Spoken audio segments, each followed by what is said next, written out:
Whispers. Esta es mi historia real. Enterré a mi hijo hace 20 años. Me paré frente a su tumba cada domingo durante 2 décadas. Su número de teléfono se quedó en mis contactos porque borrarlo se sentía como perderlo 2 veces. El mes pasado, mi teléfono sonó a las 2:47 de la mañana. Su nombre iluminó la pantalla. Respondí. Una voz dijo, «¿Papá? ¿Dónde estoy?» Gasps. Era él. Mi hijo muerto me estaba llamando, confundido, asustado, preguntando por qué nada tenía sentido. No podía respirar. No podía hablar. Antes de decirte qué pasó después, dime desde dónde nos ves y suscríbete para que esta historia llegue a todos. Hace 20 años, enterré a mi hijo bajo un encino en el Panteón de San Rafael. Su nombre estaba tallado en piedra gris. Miguel Ángel Portillo. Nacido el 12 de abril de 1986. Fallecido el 3 de noviembre de 2005. A los 19 años. Uy, sad. El funeral duró 40 minutos. Había unas 30 personas. Su madre estaba de pie a mi lado, pero no miraba el ataúd. Mantuvo la vista en el suelo todo el tiempo. Su hermana tuvo que sostenerla. Vinieron los amigos de mi hijo. Muchachos con los ojos rojos que no sabían qué decir. Arrastraban los pies, murmuraban el pésame. En 1 año, la mayoría dejó de llamar. En 2 años, ninguno mencionaba su nombre. Así funciona la muerte. La gente sigue adelante. Tienen que hacerlo, pero yo no pude. El accidente ocurrió un viernes por la noche. Venía manejando a casa desde el trabajo. Un camión se pasó un alto y lo impactó del lado del conductor. El golpe lo mató al instante. Eso fue lo que me dijo la policía. Sin sufrimiento, sin dolor, simplemente se había ido. Recibí la llamada a las 11:43 de la noche. Recuerdo la hora exacta porque estaba viendo el noticiero y miré el reloj cuando sonó el teléfono. Un oficial dijo que había habido un accidente. Dijo que tenía que ir al Hospital General inmediatamente. Lo supe. Los padres siempre lo saben. Manejé hasta allá a 140 kilómetros por hora. No me importaba si chocaba. Cuando llegué, me llevaron a un cuarto privado. Six. Ahí fue cuando lo supe con certeza. Solo usan los cuartos privados para las malas noticias. Me dejaron verlo. Su rostro estaba intacto. Parecía dormido, en paz. Toqué su mano y todavía estaba tibia. Yo seguía pensando que iba a despertar. Me quedé ahí de pie durante 2 horas, esperando ver que su pecho se moviera. Nunca lo hizo. Su madre llegó y gritó. Gritó tan fuerte que vino seguridad. Se desplomó. Tuvieron que sedarla. No pudo ir a la identificación. No pudo firmar los papeles. Yo lo hice todo solo. Elegí el ataúd, escogí el lote, escribí el obituario, seleccioné las flores. Lo hice todo como en una niebla, moviéndome por inercia sin entender nada. El funeral fue peor que el hospital. En el hospital podía fingir, podía imaginar que se habían equivocado. Pero en el funeral lo bajaron a la tierra. Escuché la maquinaria. Escuché el ataúd asentarse en el fondo. La gente arrojó flores sobre la tapa. Su madre arrojó una carta que había escrito. Yo no arrojé nada, solo miraba. Después de que todos se fueron, me quedé. Los sepultureros llenaron la tumba, pala tras pala. Observé cada minuto. Necesitaba verlo terminado. Necesitaba saber que realmente estaba ahí abajo. Cuando compactaron la última capa de tierra, por fin me alejé. Durante 20 años lo visité cada domingo. Lluvia, a frío o calor, no importaba. Le llevaba flores, hablaba con él. Le contaba sobre mi semana. Le decía cosas que no le podía decir a nadie más. Su madre dejó de ir después del primer año. Dijo que le dolía demasiado. Dijo que necesitaba seguir adelante. Nos divorciamos 3 años después de que él muriera. El duelo mató nuestro matrimonio. Ella se volvió a casar, tuvo otro hijo, construyó una vida nueva. Yo no pude. Mantuve su cuarto exactamente como lo dejó. Su ropa aún colgaba en el closet. Sus libros seguían en el librero. Su número de teléfono se quedó en mis contactos. Deadpan. Pagué el recibo cada mes, aunque la línea estaba desconectada. 600 pesos al mes para mantener su número vivo en mi teléfono. La gente decía que necesitaba terapia. La gente decía que necesitaba soltarlo. No me importaba lo que dijera la gente. Naya, aprendí a vivir rodeando el vacío. No superas la pérdida de un hijo. Solo aprendes a caminar con cuidado alrededor del agujero que dejan. Aprendes a funcionar. Vas al trabajo. Pagas las cuentas. Finges que estás bien, pero nunca estás bien. Cada cumpleaños que pasa sin ellos es una tortura. Cada Navidad, cada meta que nunca alcanzarán. Vi a sus amigos graduarse de la universidad, casarse, tener hijos. Mi hijo se quedó con 19 años para siempre, congelado en el tiempo. Un muchacho que nunca llegó a ser hombre. Lo acepté. No tenía opción. La muerte es definitiva. Hasta el mes pasado, cuando su número iluminó mi teléfono a las 2:47 de la madrugada. El mes pasado, el 14 de septiembre. Mi teléfono sonó a las 2:47 de la mañana. Estaba dormido. El sonido me despertó de golpe. Agarré el teléfono del buró y miré la pantalla. El nombre decía Miguel, el nombre de mi hijo. Su foto de contacto me devolvía la mirada. Una foto de su cumpleaños número 18. Sonriendo, vivo. Me quedé congelado en la cama sosteniendo el aparato. El corazón me martillaba en el pecho. El cuarto se sintió frío. Las manos me empezaron a temblar tanto que casi lo tiro. Esto no podía ser real. El número había estado desconectado por 19 años.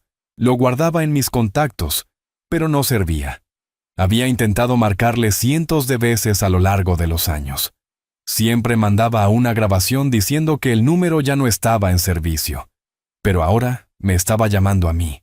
El teléfono seguía sonando. 4 tonos, 5 tonos. No podía moverme. Mi pulgar flotaba sobre el botón de contestar, pero no podía presionarlo. Nervous. ¿Y si era un error? ¿Y si era una broma enferma? ¿Y si contestaba y no escuchaba nada? Al 6º tono, algo dentro de mí se rompió. Presioné el botón. Me llevé el teléfono a la oreja. Durante 3 segundos no escuché nada. Solo silencio, aire muerto. Luego escuché una respiración. Inhalaciones y exhalaciones lentas. Constantes, humanas. Había alguien ahí. Se me cerró la garganta. No podía hablar. Intenté decir bueno, pero no salió ningún sonido. Entonces habló una voz.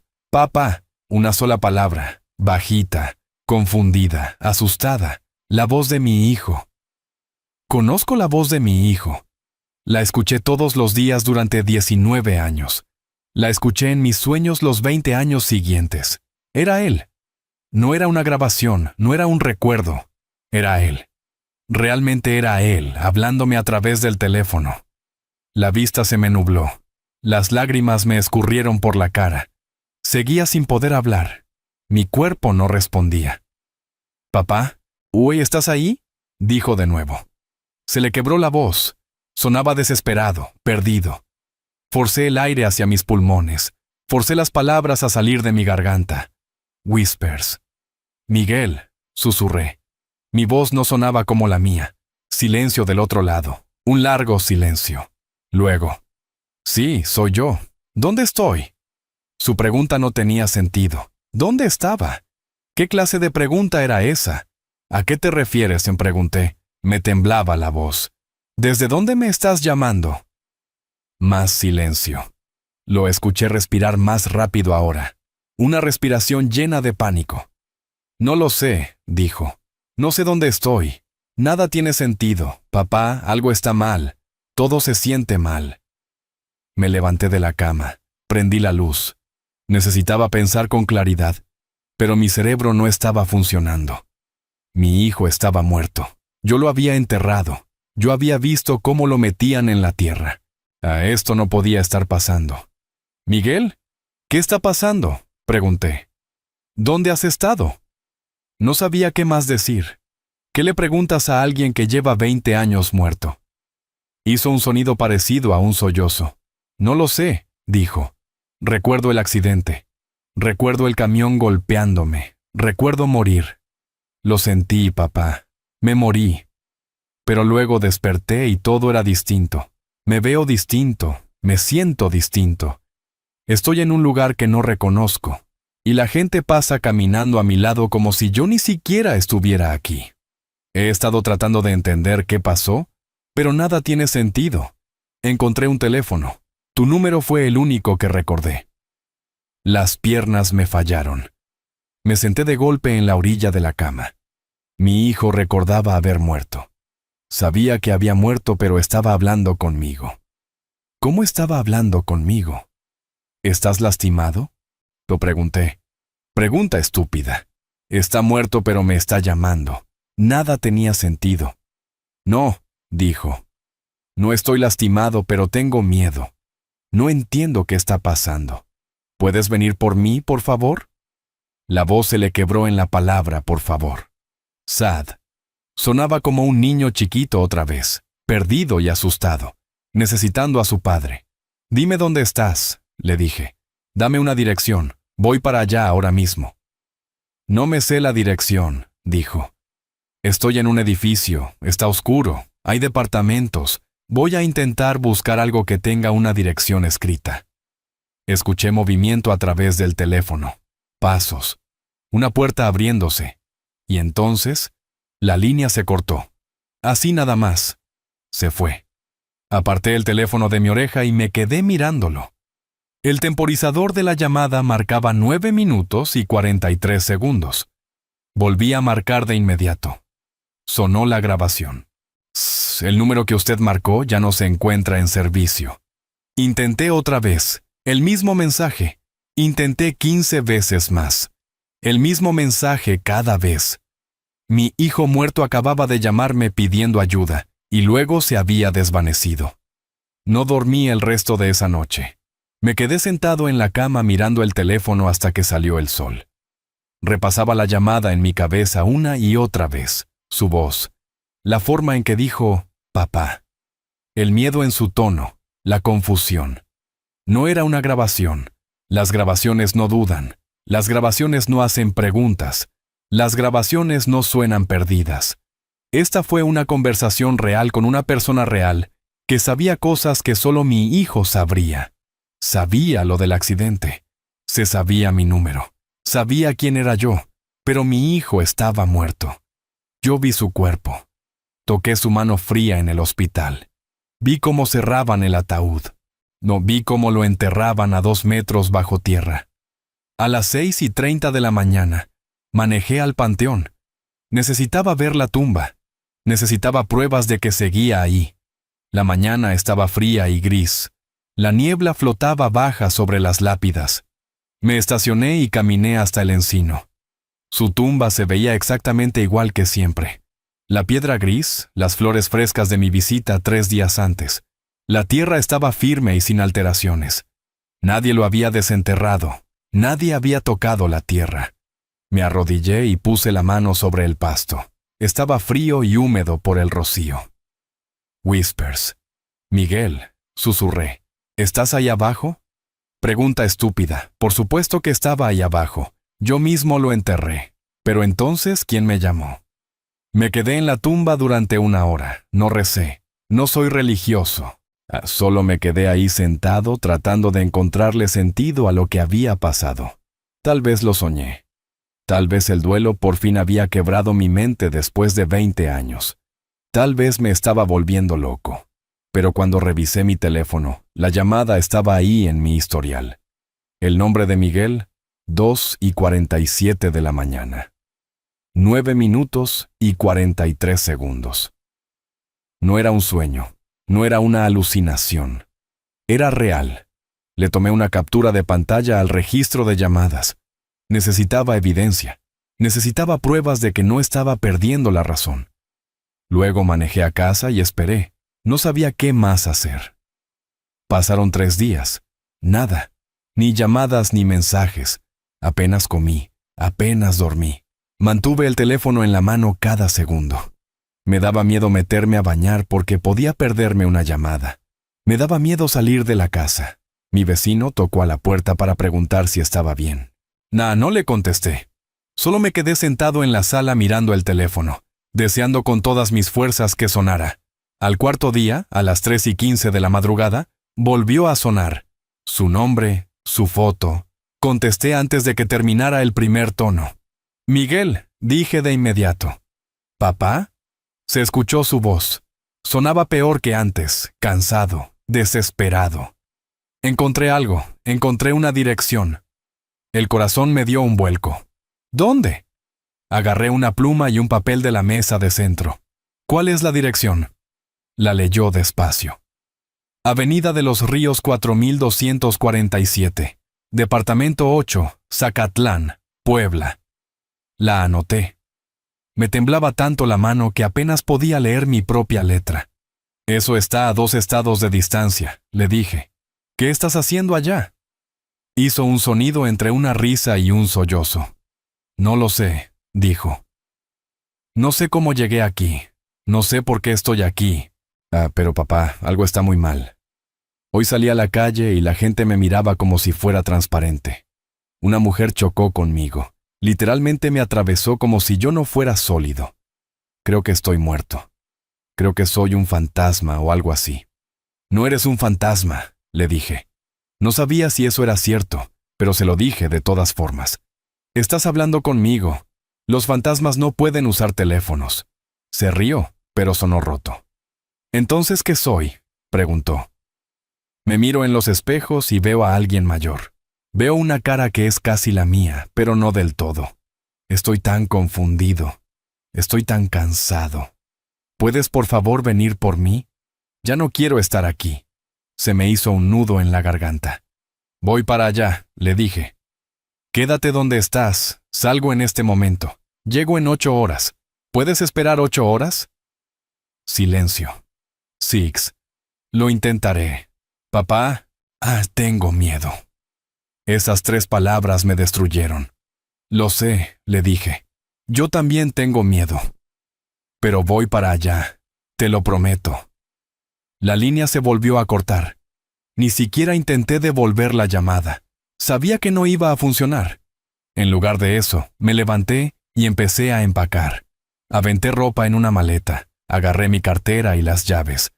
No le dije a nadie a dónde iba. No avisé en el trabajo. Simplemente me subí al carro y empecé a manejar hacia Puebla. Mi hijo estaba vivo en algún lugar. Imposible. Una locura. Pero me había llamado 2 veces. Me había dado una dirección. Tenía que descubrir qué estaba pasando. Incluso si me destruía. Incluso si estaba persiguiendo a un fantasma. Tenía que saberlo. Antes de irme, hice algo que sabía que sonaría a locura. Llamé a la compañía de teléfonos. Eran las 4 de la mañana. Pero su línea de atención a clientes era de 24 horas. Una mujer contestó con voz cansada. Le di la información de mi cuenta. Luego le pedí que revisara los registros del antiguo número de mi hijo. Me preguntó por qué. Le dije que había estado recibiendo llamadas de ahí. Me puso en espera. Pasaron 5 minutos, 10 minutos. Cuando regresó, su voz había cambiado, confundida. Señor, de acuerdo con nuestro sistema, ese número ha estado inactivo durante 19 años. Fue desconectado en marzo de 2006. No hay ninguna actividad en él en absoluto. Ni llamadas de entrada ni de salida, ni uso de datos, nada. Eso es imposible, le dije. He recibido 2 llamadas de ese número en los últimos 4 días. Revise otra vez. Me volvió a poner en espera. Esta vez pasaron 15 minutos. Una voz diferente entró a la línea. Un supervisor. Voz masculina. Como profesional. Señor Portillo, he revisado la cuenta personalmente. El número por el que pregunta ha estado desactivado por casi 2 décadas. Nuestro sistema no muestra ninguna actividad reciente en lo absoluto. Es posible que haya recibido llamadas de un número diferente que se mostró incorrectamente en su pantalla. Sentí la rabia subiendo por mi pecho. Me sé el número de mi hijo, le dije. Lo he tenido guardado por 20 años. Estoy viendo mi registro de llamadas en este momento. 2 llamadas, ambas de su número, ambas de varios minutos de duración. El tono del supervisor se volvió cuidadoso, amable. La forma en que la gente le habla a alguien que creen que está inestable. Señor, a veces el duelo puede hacer que veamos cosas que no están ahí. Tal vez debería hablar con alguien, un consejero o terapeuta. No tenemos recursos que podemos recomendarle. Angry.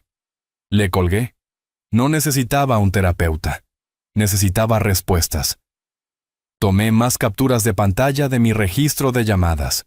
Grabé un video de mi teléfono mostrando las llamadas con la fecha y la hora. Necesitaba evidencia. Necesitaba pruebas de que no estaba loco. Luego me subí al carro y arranqué para el viaje de 8 horas hacia Puebla. Manejé de corrido, sin paradas excepto para echar gasolina. Compré café en una gasolinera de carretera y seguí manejando. Mi mente iba a 1000 por hora todo el tiempo.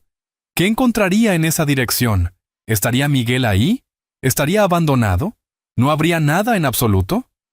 Una parte de mí esperaba llegar y encontrar un lote baldío. Pero tenía que ir. Tenía que ver. La dirección estaba grabada a fuego en mi cerebro. Avenida de los Ríos 4247, Departamento 8, Mozacatlán, Puebla. La metí en el GPS. 8 horas y 12 minutos. Lo hice en 7:30. Llegué a las 11:47 de la mañana. La dirección me llevó a un viejo edificio de departamentos en la zona este del pueblo. 4 pisos, ladrillo rojo, construido tal vez en los años 70. Pero algo estaba mal de inmediato. Las ventanas de la planta baja estaban tapiadas con madera. La puerta principal tenía una cadena y un candado. Un letrero naranja descolorido colgaba de la reja. Clausurado. Prohibido el paso. Programado para demolición.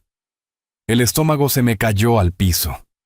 Este edificio estaba abandonado, vacío. ¿Cómo podía estar Miguel aquí? Me estacioné cruzando la calle y me quedé mirándolo durante 10 minutos. Esto tenía que ser un error. Tal vez anoté mal la dirección, pero cuando revisé mis notas, estaba correcta. Avenida de los Ríos 4247. Era aquí. Me bajé del carro y me acerqué. La malla ciclónica alrededor de la propiedad tenía agujeros cortados en varias partes. Era fácil meterse. Miré a mi alrededor. La calle estaba tranquila. Nadie estaba viendo. Me deslicé por un hueco en la malla y me acerqué al edificio. La puerta principal estaba cerrada con la cadena, pero a la vuelta encontré una puerta con la cerradura rota. La empujé. Rechinó lo suficientemente fuerte como para dejarme congelado. Esperé. Ningún sonido desde adentro. Entré hacia la oscuridad. El olor me golpeó de inmediato. Moho, podredumbre, aire viciado. Prendí la linterna de mi celular y miré alrededor. Estaba en un pasillo, papel tapiz desprendiéndose, alfombra manchada, grafitis en las paredes. Las puertas de los departamentos colgaban abiertas a ambos lados.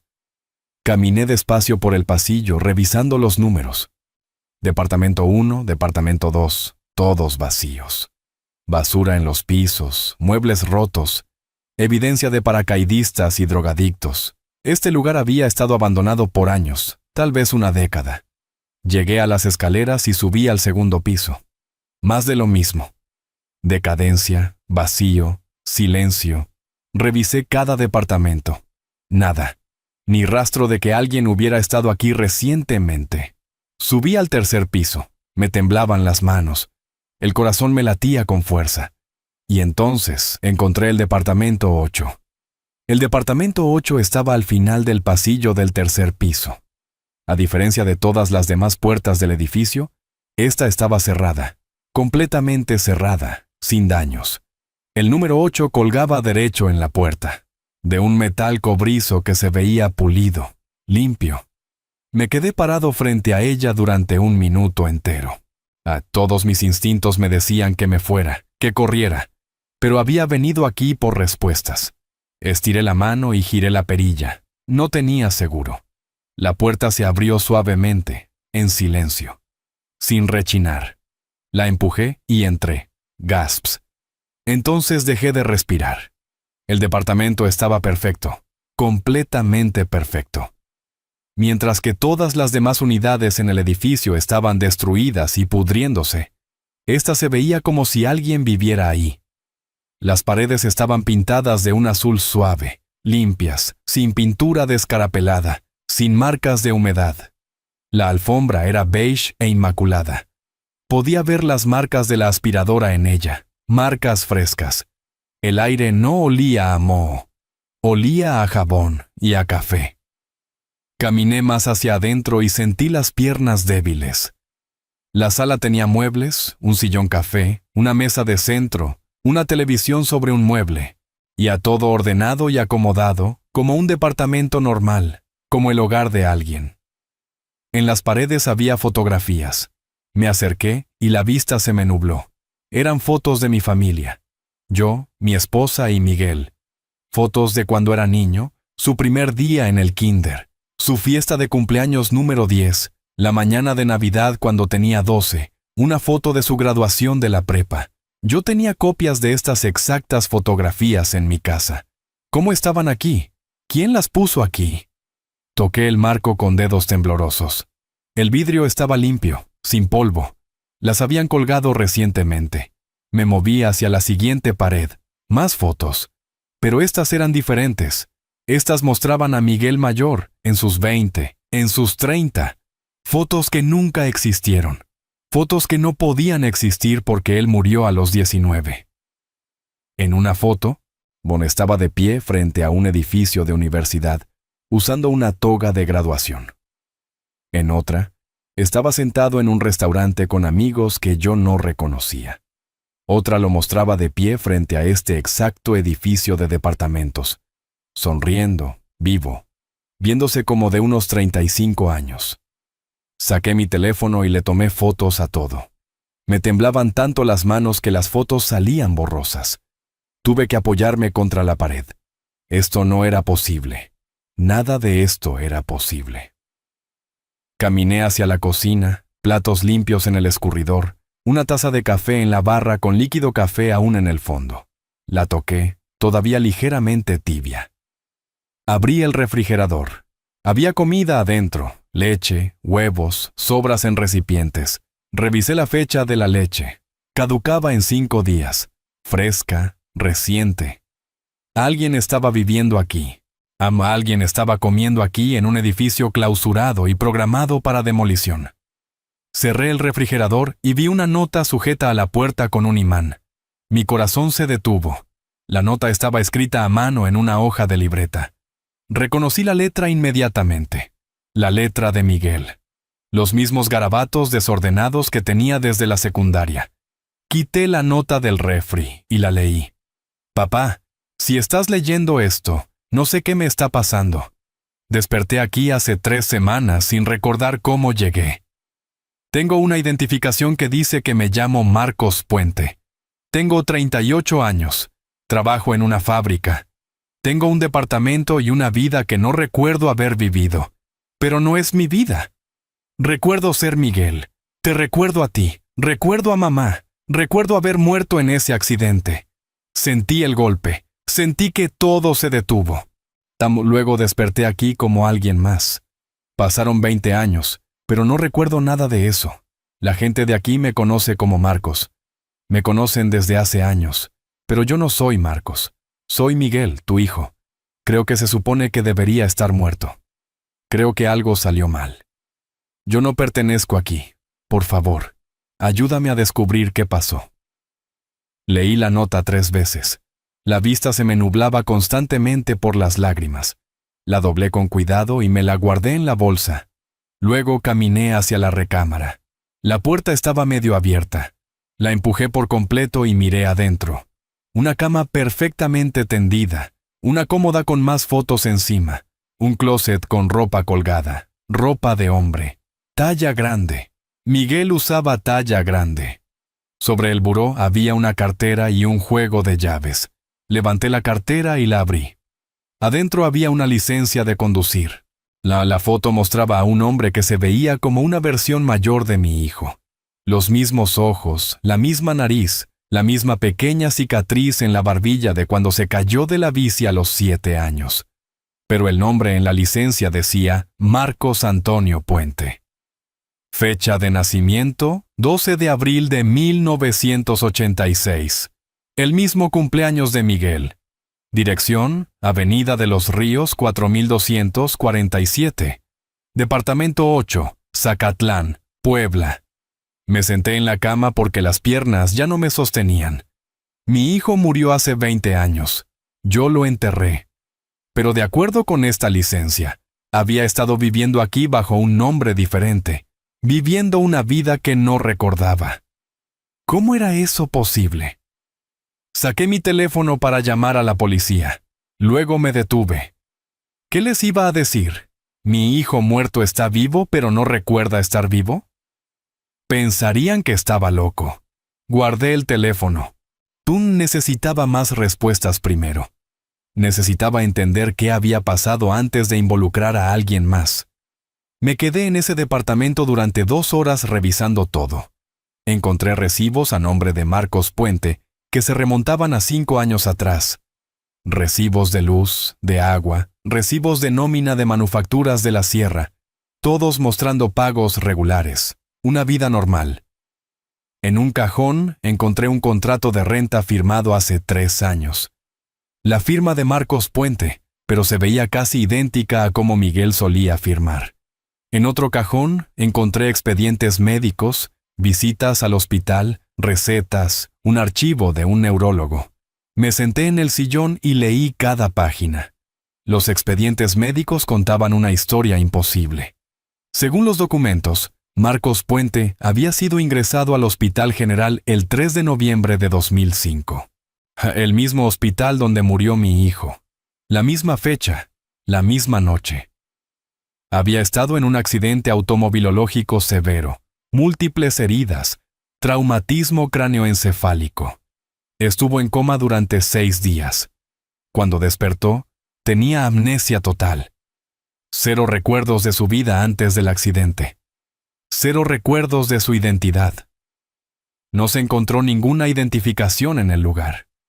Se convirtió en un desconocido, un Juan Pérez. El hospital lo retuvo durante 3 semanas mientras buscaban a su familia. Nadie se presentó nunca, nadie lo reclamó. Leí las palabras una y otra vez. 3 de noviembre de 2005. La noche que Miguel murió. El mismo hospital, el mismo tipo de accidente. Me empezaron a temblar las manos. Seguí leyendo. Después de que lo dieron de alta del hospital, Trabajo Social lo ayudó. Le dieron alojamiento temporal. Lo ayudaron a conseguir una identificación bajo el nombre que él mismo eligió. Marcos Puente. No podía recordar su nombre real, así que escogió uno nuevo. Consiguió un trabajo. Construyó una vida desde cero. Una vida como un extraño para sí mismo. Los registros mostraban años de terapia, depresión, ansiedad, trauma por no saber quién era, pero sobrevivió. Siguió adelante. Encontré una tarjeta de presentación sujeta al expediente médico. Doctora Silvia Chávez, neuróloga, Hospital General del Estado. Llamé al número de inmediato. Contestó una recepcionista. Pedí hablar con la doctora Chávez. Me preguntó de qué se trataba. No sabía qué decir. Necesito preguntarle sobre un paciente llamado Marcos Puente. Le dije. Es urgente. Es sobre un caso de hace 20 años. La recepcionista me puso en espera. 5 minutos después, la voz de una mujer entró a la línea. Habla la doctora Chávez. ¿Con quién tengo el gusto? Mi nombre es David Portillo, dije. Mi hijo Miguel murió en un accidente de auto el 3 de noviembre de 2005 en el Hospital General. Usted atendió a un paciente desconocido esa misma noche. El mismo accidente, las mismas heridas. Despertó con amnesia y se convirtió en Marcos Puente. Necesito saber qué pasó esa noche. Silencio del otro lado. Un largo silencio. Señor Portillo, dijo finalmente. Su voz era cautelosa, insegura. Recuerdo ese caso. Fue inusual. Tuvimos a 2 jóvenes que ingresaron desde el mismo crucero con 1 hora de diferencia, ambos en estado crítico, ambos con traumatismo craneal severo. Uno no sobrevivió. El otro sobrevivió, pero perdió toda la memoria de su identidad. ¿Ah? ¿Había alguna posibilidad de que pudieran haberse confundido?, pregunté. Me temblaba la voz. ¿Pudieron haberse mezclado sus expedientes? ¿Pudo haber habido un error sobre cuál de los 2 murió? Otro largo silencio. Señor Portillo, ¿está sugiriendo que identificamos mal el cuerpo de su hijo? Su tono había cambiado. Ahora estaba a la defensiva. Estoy sugiriendo que algo salió mal esa noche, dije. Estoy sugiriendo que el muchacho que sobrevivió podría ser en realidad mi hijo. Escuché el crujir de papeles de su lado de la línea. Eso sería imposible, dijo. Usamos huellas dactilares, registros dentales cuando están disponibles.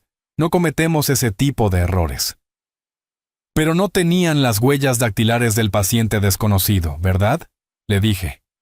No tenía identificación, ni cartera, nada. Ah, ustedes nunca supieron quién era realmente. Más silencio. Señor Portillo, entiendo que está en duelo, pero lo que está sugiriendo simplemente no es posible. Su hijo fue identificado por usted personalmente en el hospital. Usted lo vio. Usted confirmó su identidad. Ella tenía razón. Yo había identificado el cuerpo de Miguel. Vi su cara. Pero ¿qué pasaría si me hubiera equivocado? ¿Qué pasaría si, en mi estado de shock y dolor, hubiera cometido un error? ¿Qué pasaría si el muchacho en esa cama no era Miguel? ¿Puede revisar los expedientes de esa noche?, pregunté. Por favor, necesito verlo todo. Horas de ingreso, notas de tratamiento, todo sobre ambos pacientes. Sykes. La doctora Chávez suspiró. Señor Portillo, esos expedientes tienen 20 años. Necesitaría permiso para liberarlos. Necesitaría la autorización adecuada. Esto no es algo que pueda simplemente entregarle. Mi frustración se desbordó. Mi hijo me llamó, le dije, 2 veces desde un número de teléfono desconectado. Me dio una dirección. Estoy sentado en su departamento en este momento mirando sus archivos médicos. Algo pasó esa noche, algo que nadie entendió. Por favor, ayúdeme a descubrir qué fue. La línea se quedó en silencio por tanto tiempo que pensé que me había colgado. Luego volvió a hablar, su voz más suave ahora. Deme hasta mañana, dijo. Voy a sacar todo lo que pueda encontrar. Pero señor Portillo, necesito que se prepare para la posibilidad de que no le guste lo que va a encontrar. A veces el dolor nos hace ver cosas que no están ahí. Le di las gracias y terminé la llamada. Luego, me quedé sentado en el departamento silencioso rodeado por la evidencia de una vida imposible. Mi hijo muerto había vivido aquí bajo un nombre diferente sin ningún recuerdo de ser mi hijo.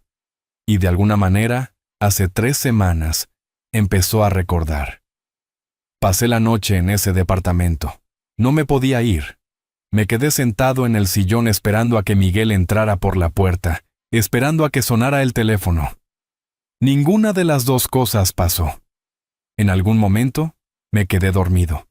Cuando desperté, la luz del sol entraba por las ventanas. Eran las 9:23 de la mañana. Mi teléfono tenía 6 llamadas perdidas, todas de la doctora Chávez. Le regresé la llamada de inmediato. Contestó al primer tono. Señor Portillo, ¿encontré algo?, dijo.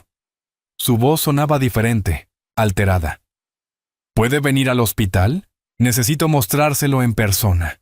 Manejé de regreso al Hospital General. El mismo lugar al que había ido hace 20 años cuando me dijeron que Miguel estaba muerto. El mismo edificio, el mismo estacionamiento. Caminar por esas puertas se sintió como retroceder en el tiempo. La doctora Chávez me recibió en el vestíbulo. Era una mujer en sus 50s, con el cabello canoso restirado hacia atrás. Se veía cansada, como si ella tampoco hubiera dormido. Sígame, dijo. No hizo plática. Me guió a una pequeña oficina en el 3er piso y cerró la puerta detrás de nosotros. Sobre su escritorio había varios folders gruesos y una laptop.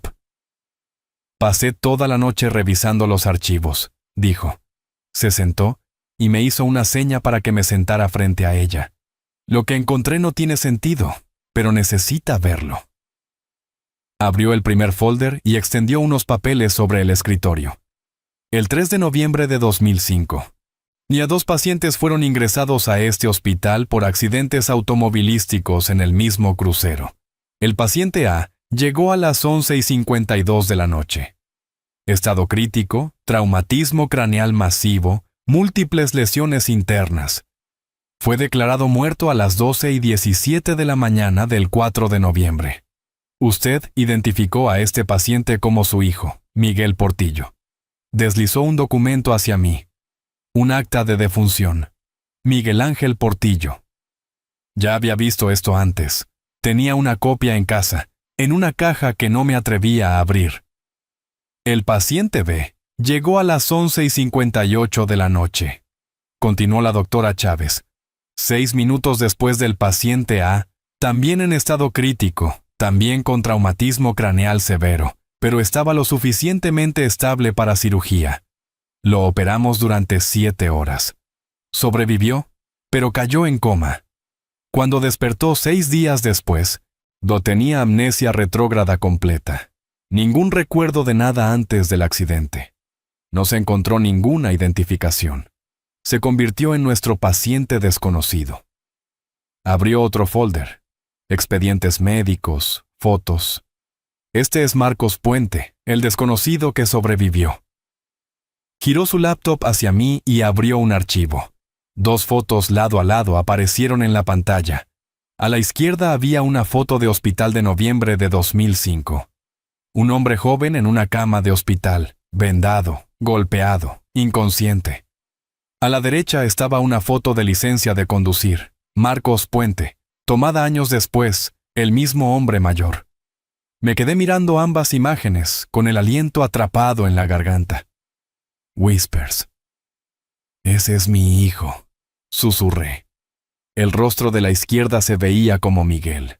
Los ojos, la forma de su mandíbula, de facciones que yo reconocería en donde fuera. Ese es él. Ese es Miguel. La doctora Chávez se inclinó hacia adelante. Señor Portillo, esto es lo que no tiene sentido. Saqué los registros originales de ingreso de esa noche. Ambos pacientes venían de la misma escena del accidente. Ambos conducían vehículos involucrados en el mismo choque. Pero de acuerdo con el reporte de la policía, solo hubo un accidente de auto esa noche en ese crucero. Un camión se pasó el alto y golpeó a un sedán. Un conductor en el sedán, un conductor en el camión, 2 personas en total. Pero nosotros tratamos a 2 pacientes con heridas casi idénticas, de la misma ubicación, casi a la misma hora. Yo no podía procesar lo que estaba diciendo. ¿Cómo es eso posible?, pregunté. Ella negó con la cabeza. No es posible. A menos que alguien haya cometido un error en los reportes. A menos que en realidad hubiera 2 accidentes separados con minutos de diferencia que se registraron como uno solo. O a menos que... Dejó la frase en el aire. ¿A menos que qué?, exigí. Se veía incómoda. A menos que los pacientes se hayan confundido de alguna manera durante el ingreso. Fue una noche caótica. Múltiples casos de trauma, personal rebasado. Si 2 hombres jóvenes con lesiones similares llegaron con minutos de diferencia, si sus expedientes no fueron etiquetados correctamente de inmediato, si alguien hizo suposiciones sobre qué paciente era cuál. ¿Me está diciendo que podrían haber declarado muerta a la persona equivocada?, dije sin expresión. Las palabras se sintieron como cuchillos saliendo de mi boca. El rostro de la doctora Chávez palideció. Estoy diciendo que pudo haber confusión en la identificación de los pacientes durante un momento crítico. Estoy diciendo que los errores, aunque raros, pueden ocurrir. Estoy diciendo que el hombre que sobrevivió como desconocido tiene el mismo tipo de sangre que su hijo, la misma edad aproximada, características físicas similares y, según las fotos de ingreso, rasgos faciales similares a pesar del trauma. Sacó otro documento.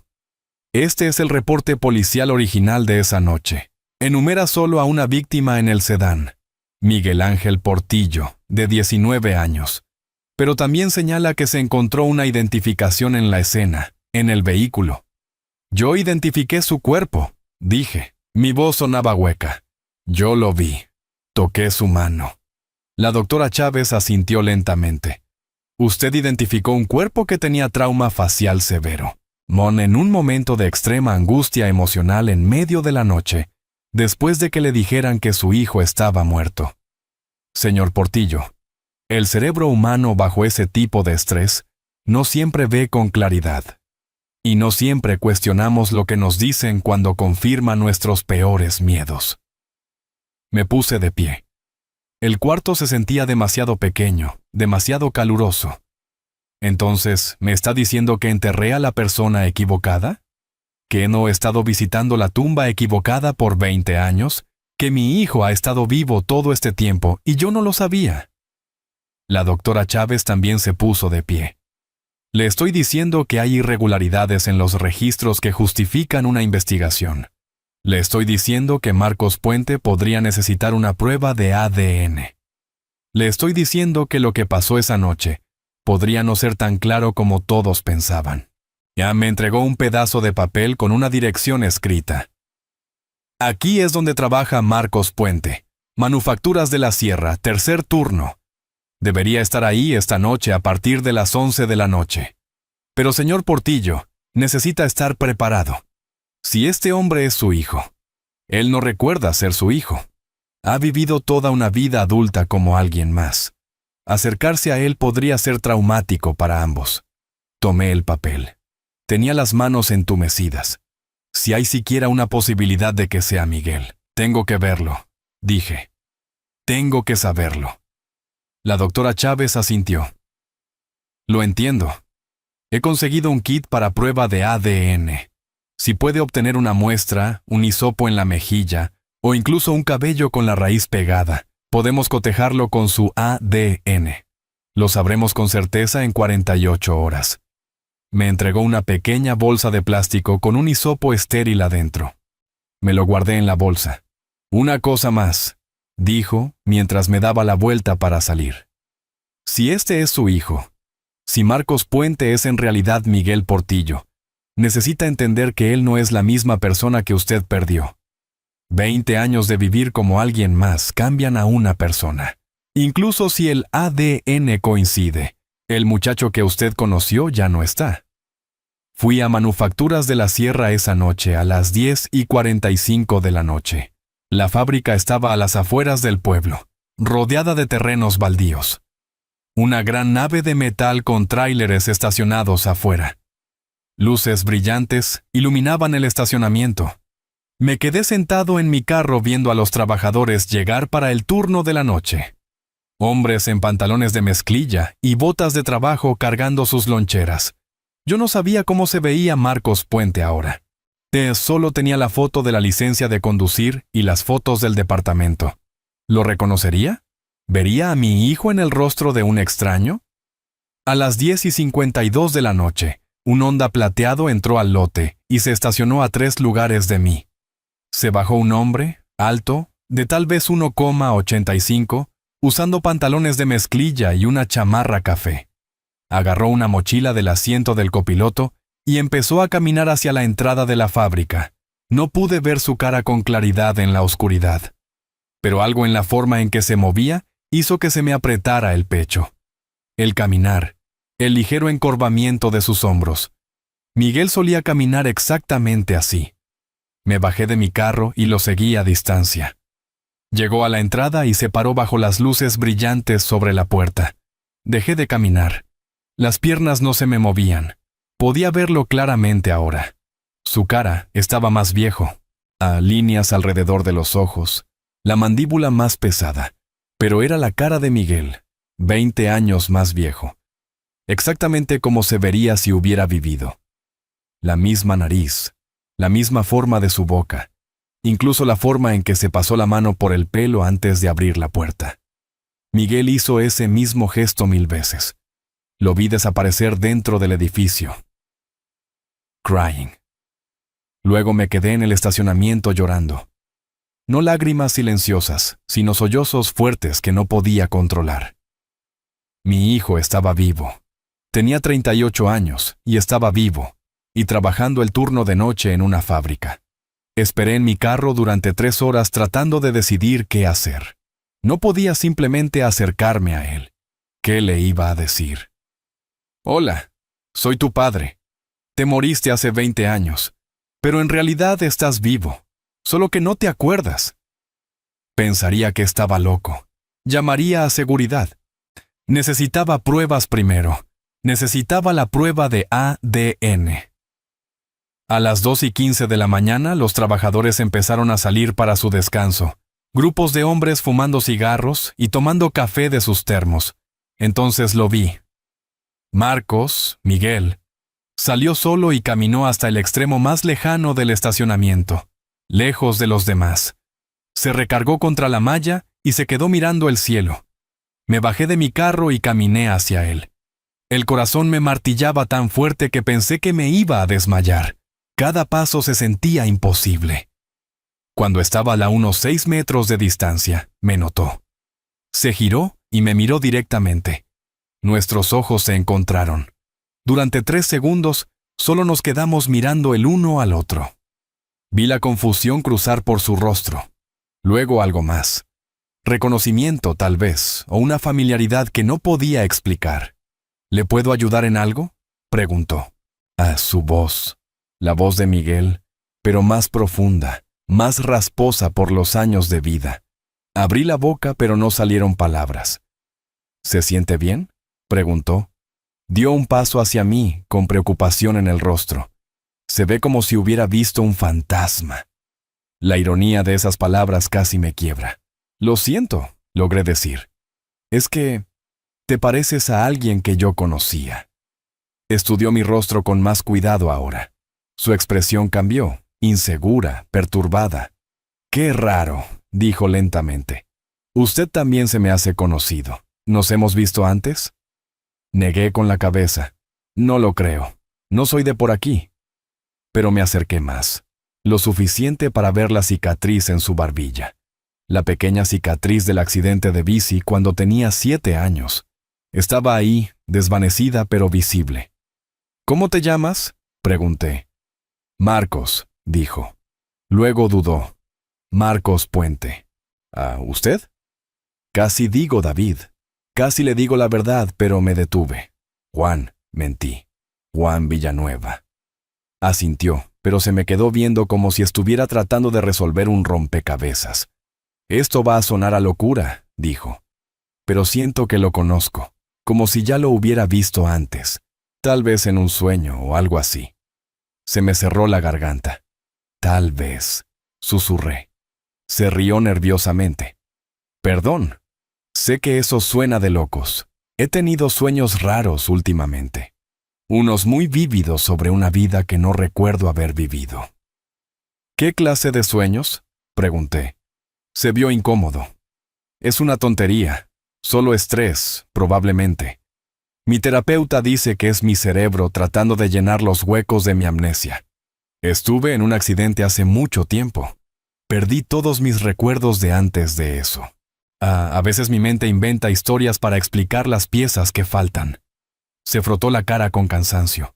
Últimamente, los sueños han sido muy intensos. Veo gente que no reconozco, pero que siento como mi familia. Veo lugares en los que nunca he estado, pero que siento como mi hogar.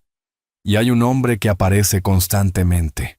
Un hombre mayor, siempre triste, siempre mirándome. Creo que se supone que es mi padre, pero yo no recuerdo haber tenido un padre. Yo no podía respirar.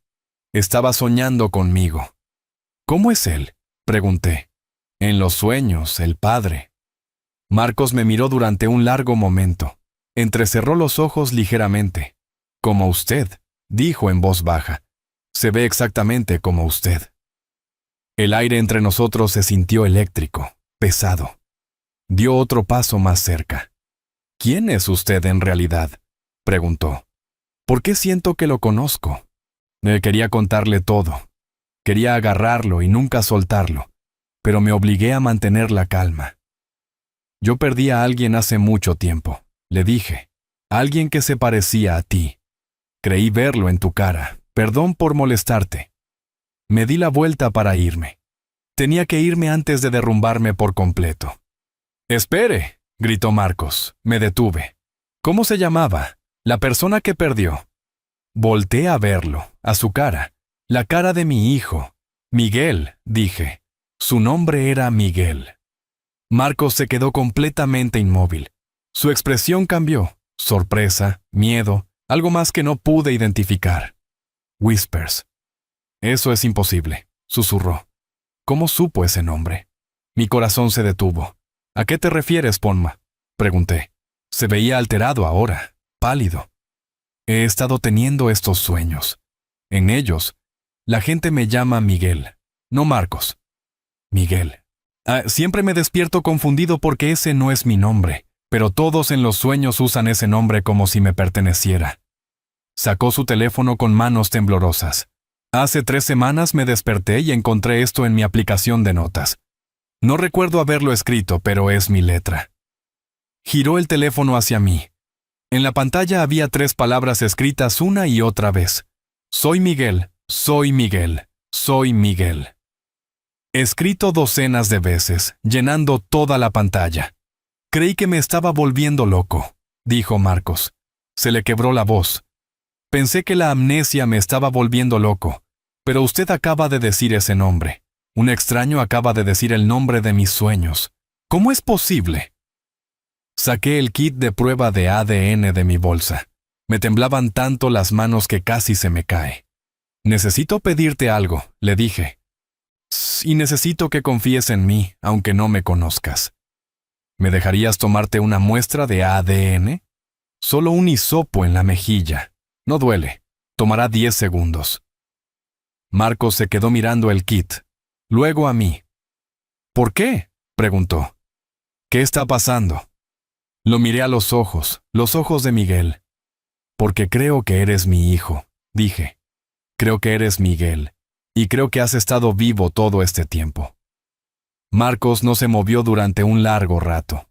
Solo se me quedó viendo con una expresión que no supe leer. Miedo, confusión, algo que se veía casi como esperanza. Su hijo está muerto, dijo finalmente. Su voz era plana, cuidadosa. Usted dijo que lo perdió. Eso significa que ya no está. Asentí. Las lágrimas me escurrían por la cara y no me las limpié. Lo enterré hace 20 años, dije. Vi cómo lo metían en la tierra. Visité su tumba cada semana durante 2 décadas. Pero hace 3 semanas me llamó 2 veces desde un número de teléfono que ha estado desconectado por 19 años. Me dijo que no entendía lo que estaba pasando. Me dio una dirección, tu dirección, y cuando llegué ahí, encontré un departamento lleno de fotos de mi familia, fotos tuyas, y una nota con la letra de mi hijo diciendo que ya no sabía quién era. Marcos dio un paso hacia atrás. Su cara se había puesto blanca. Eso no es posible, dijo. Pero le temblaba la voz. Eso es una locura. Levanté el kit de ADN. Entonces demuéstrame que me equivoco, dije. Hazte la prueba. Si estoy loco, saldrá negativa y no me volverás a ver nunca. Pero si tengo razón, si eres Miguel, ¿no quieres saberlo? ¿No quieres por fin entender quién eres? Se llevó la mano a la boca. Apretó los nudillos contra sus labios como si estuviera tratando de contener palabras o gritos. Me morí, susurró. En mis sueños. Recuerdo haber muerto. Recuerdo el accidente, el golpe. Todo volviéndose oscuro. Recuerdo sentir que mi vida se acababa. Yo también, dije. Recuerdo recibir la llamada diciendo que estabas muerto. Recuerdo identificar tu cuerpo en el hospital. Recuerdo cada segundo de tu funeral. Pero ¿qué pasa si los dos estábamos equivocados? ¿Qué pasa si ocurrió algo esa noche que nadie entendió? Marcos cerró los ojos. Cuando los abrió, estaban húmedos. Si está diciendo la verdad, dijo despacio. Si de verdad soy su hijo, eso significa que perdí 20 años. 20 años de vida que debí haber tenido con usted, con mi verdadera familia. 20 años viviendo como la persona equivocada. Se le quebró la voz. ¿Cómo me recupero de eso? Lo descubrimos juntos, le dije. Me acerqué un paso y volví a extenderle el kit. Por favor, déjame tomar la muestra. Vamos a descubrir la verdad. Miró el kit durante un largo momento. Luego asintió. Está bien, susurró. Abrí el paquete con manos temblorosas. Saqué el hisopo estéril. Abre la boca, le dije. Lo hizo. Froté suavemente el interior de su mejilla durante 10 segundos como decían las instrucciones. Luego lo sellé en el tubo de plástico y me lo guardé en la bolsa. ¿Cuánto tiempo hasta que sepamos?, preguntó. 48 horas, dije. Una doctora en el Hospital General va a hacer la prueba. Ella va a comparar tu ADN con el mío. Marcos se abrazó a sí mismo. ¿Qué hago hasta entonces?, preguntó. ¿Cómo voy a trabajar y actúo normal cuando toda mi realidad podría ser una mentira? Yo no tenía una respuesta. ¿Te puedo llamar?, pregunté. ¿Te puedo dar mi número para que platiquemos? Asintió y sacó su teléfono. Le di mi número y lo guardó. ¿Cómo le llamo?, preguntó. La pregunta me destrozó. Como se sienta correcto, le dije. Juan o David o nada en absoluto hasta que lo sepamos con certeza. Guardó el contacto como Juan. Luego me miró con una expresión de puro dolor. Tengo que decirle algo, me dijo. Y necesito que entienda que no lo digo para lastimarlo. ¿Qué pasa?, pregunté. Tomó aire de forma temblorosa. Si la prueba sale positiva, si de verdad soy su hijo, yo no recuerdo ser él, no lo recuerdo a usted. He vivido como Marcos Puente por 20 años. Esa es la única vida que conozco. Incluso si el ADN dice que soy Miguel Portillo, no sé si pueda volver a convertirme en él. No sé si esa persona siquiera existe todavía. Las palabras se sintieron como un puñetazo en el pecho. Pero él tenía razón. Incluso si fuera Miguel, no era el Miguel que yo perdí. Ese muchacho de 19 años se había ido para siempre. Lo entiendo, le dije. La voz apenas me salía. Solo necesito saber la verdad. Lo que pase después, ya lidiaremos con eso. Asintió. Luego hizo algo que no esperaba. Estiró la mano y me tocó el hombro solo por un segundo. Lo siento, dijo. Por lo que ha pasado, por lo que perdió. Ya sea que yo sea él o no, lo siento. Luego se dio la vuelta y caminó de regreso hacia la fábrica. Lo vi irse. Me quedé en ese estacionamiento hasta que salió el sol. 2 días después, la doctora Chávez me llamó. Yo estaba de vuelta en ese departamento. Me había estado quedando ahí esperando los resultados. Cuando sonó mi teléfono, no pude contestar durante 3 tonos. Estaba demasiado aterrorizado de lo que me pudiera decir. Señor Portillo, dijo la doctora Chávez cuando por fin contesté. Su voz era extraña, tensa. Ya llegaron los resultados. Necesito que se siente. Me senté en el sillón, el mismo sillón donde había encontrado la nota. Dígame, le dije. Se quedó callada por un momento. Six. Es positivo, dijo. Marcos Puente es su hijo biológico. Miguel está vivo. No recuerdo qué le dije a la doctora Chávez después de eso. Creo que le di las gracias. Creo que le pedí que me mandara los resultados oficiales. Luego colgué la llamada y me quedé en silencio durante 1 hora. Mi hijo estaba vivo. La prueba lo demostraba. Miguel Ángel Portillo no murió el 3 de noviembre de 2005. Alguien más murió. Un extraño fue enterrado en su tumba.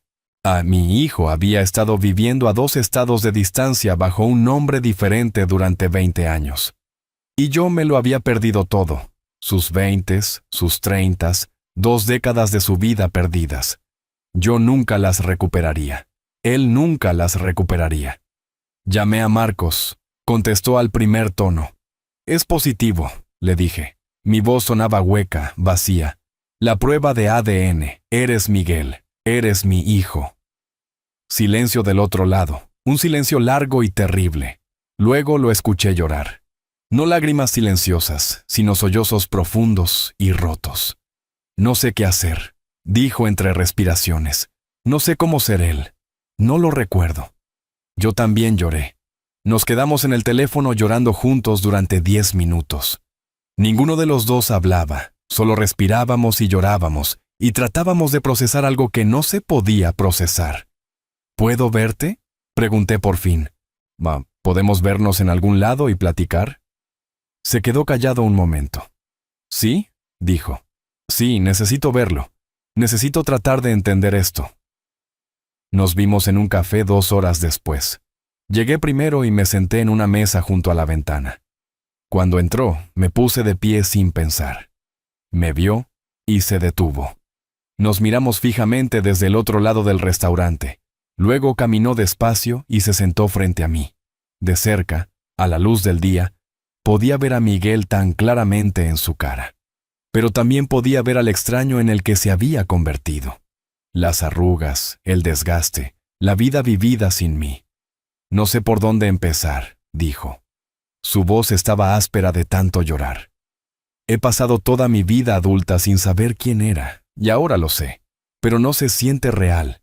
Se siente como algo que le pasó a alguien más. Asentí. Yo te enterré, dije. Te lloré. Visité tu tumba cada semana. Mantuve tu cuarto exactamente como lo dejaste, y estuviste vivo todo el tiempo. Se tapó la cara con las manos. Lo siento tanto, dijo. Sé que eso no significa nada. Sé que un perdón no arregla 20 años, pero siento mucho que haya tenido que pasar por eso. No es tu culpa, le dije. Nada de esto es tu culpa. Algo salió mal esa noche. El hospital confundió las cosas. Despertaste sin saber quién eras y ellos nunca lo resolvieron. Nadie tiene la culpa. Pero aun cuando lo decía, sentí rabia hacia el hospital, hacia la policía, hacia quien fuera que cometió el error que nos robó 20 años a los dos.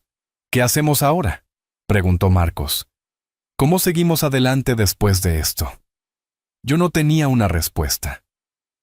No lo sé, dije con honestidad. Eres mi hijo. El ADN lo comprueba, pero también eres Marcos Puente. No tienes una vida, un trabajo, una identidad. No te puedo pedir que renuncies a eso y te conviertas en alguien que no recuerdas ser. Me miró con los ojos húmedos. Pero quiero intentarlo, dijo. Quiero saber quién era. Quiero conocerlo. Quiero entender la vida que perdí.